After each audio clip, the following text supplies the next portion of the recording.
Hormonal imbalance అవుతా ఉంటది. తన మైండ్ స్టేటస్ చేంజ్ అవుతా ఉంటది.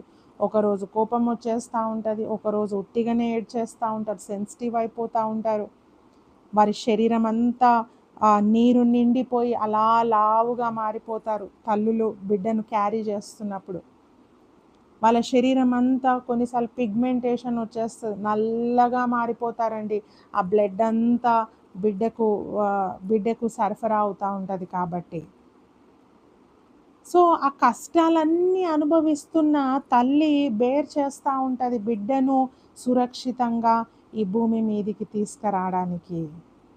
వన్స్ ఆ 9 మంత్స్ ఫినిష్ అయినంక మనం చూస్తే తల్లి ఆ బాధంతా మర్చిపోతదంట అండి.